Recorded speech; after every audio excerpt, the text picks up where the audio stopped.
Bismillahirrohmanirrohim. Assalomu alaykum barchaga. Hurmatli akalar, hurmatli ukalar. Bugun navbatdagi darsimiz. Xudo xolasa, ushbu darsimizda ham yana chiroyli, yaxshi kodlardan ko'rib o'tamiz. Birinchi savolimiz qanaqa? Notex massivni to'liq nusxalang. Mana bu yerda aytaylik, ning degan so'zni shart emas bizga. Bu bunday qilamiz. Import copy deymiz, ya'ni copyni chaqirib olishimiz kerak. Array barobar, mana bu yerda bizda massivimiz bor, 1 2 bo'lsin. Mana bu yerda virgul qo'yaylik, yana bitta ochib turib 3 va 4 bo'lsin. Mana shuni o'zi yetarli mayli. Endi copy array deymiz. Array barobar ko'paylangan array. Copyni chaqiramiz, nuqta deymiz, deep copy deymiz, ya'ni chuqur ko'palashda arraydan. Keyin print qilib turib copy array deb turib run qiladigan bo'lsak, mana bu deep copy hisoblanadi. Ya'ni mana bu yerda shartimizda deep copy qilish nima qilingan ekan, ko'rsatilgan ekan. Keyingi savolimiz, satr ichidagi eng uzun so'zlarni toping. Text yozamiz buning uchun. Text barobar aytaylik, men bugun bozorga borishim kerak edi, ammo bora olmadim. Ya'ni uzunroq qildim ataydan. Mana shuni yozamiz. Endi words deymizda barobar text nuqta split metodini chaqiramiz va mana bu yerda max len deymiz. Max len uzunligi, maksimal uzunlikni topish uchun max qavsashimizda len nimani w ni for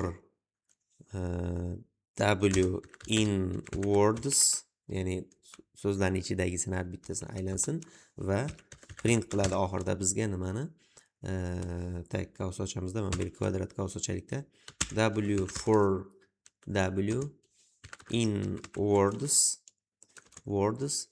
if len w si teng bo'ladigan bo'lsa max lenga, ya'ni eng uzunligiga teng bo'lsa o'shalarni print qilsin. Run qilamiz. Mana ola olmadim. Eng uzuni mana shu ekan. Endi aytaylik, mana men buni harflar bilan qo'shib uzaytirdim. Mana endi buni topdi. Ya'ni mana shu holatda nima qilishimiz mumkin ekan? Ko'rib olishimiz mumkin bo'lar ekan. Keyingisi, satrlar massivini aralashtiring, ya'ni shuffle qiling. Bu qanday bo'lar ekan? Demak, import random, ya'ni aralashtirishda randomni chaqirib olamiz va array barobar mana ochamizda aytaylik Alijon, misol uchun, keyin Hamdamjon bo'lsin, virgul qo'yamizda aytaylik Muzaffarbek bo'lsin. Ixtiyoriy ismlar berildi. Endi bunga nima qilamiz? Random nuqta shuffle, ya'ni aralashtir degani arrayni aralashtiradi. Shu bilan bu print qilamiz buni arrayni. Run qiladigan bo'lsak, Alijon, Hamdamjon, Muzaffarbek. Yana run qilamiz, mana almashdi. Yana run qilamiz, almashdi. Mana o'rni almashib boraveradi. Mana ko'radigan bo'lsangiz, har run qilgan paytda boshqacha bo'ladi. Ya'ni shuffle qiladi. Demak, shartimizni to'liq qanoatlantirdik. Keyingi savolimiz, unikal tasodifiy sonlar to'plamini yarating.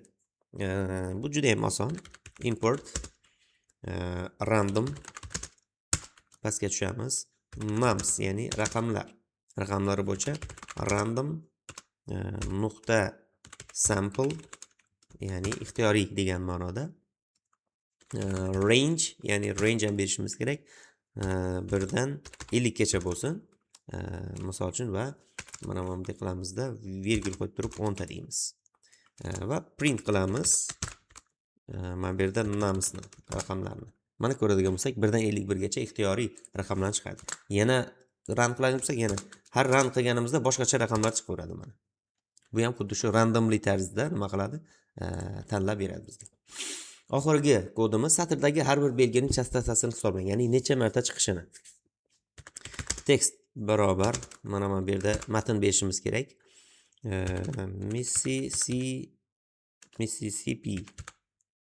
Mississippi degan anov beramiz. Nomni frequency, ya'ni davomiylashsin degan ma'noda. ikki nuqta text nuqta count sanagin. Nimani? C'ni. Har bittasini sanagin. For C in set, keyin set deyishimizdan maqsad bu nima qilsin? Yagonaligini bildirsin. Deymizda mana bunga print, mana birga print frequency. Mana i'dan 4 marta, m'dan 1 marta, s'dan 3 marta, p'dan 1 marta. Mana shu holatda nima qilishimiz mumkin ekan? Ko'rib o'tishimiz mumkin bo'lar ekan. Demak, bugun ko'rmoqchi bo'lgan narsalarimiz mana shulardan iborat edi. Keyingi videolarda ko'rishguncha xayr, sog' bo'ling, salomat bo'ling.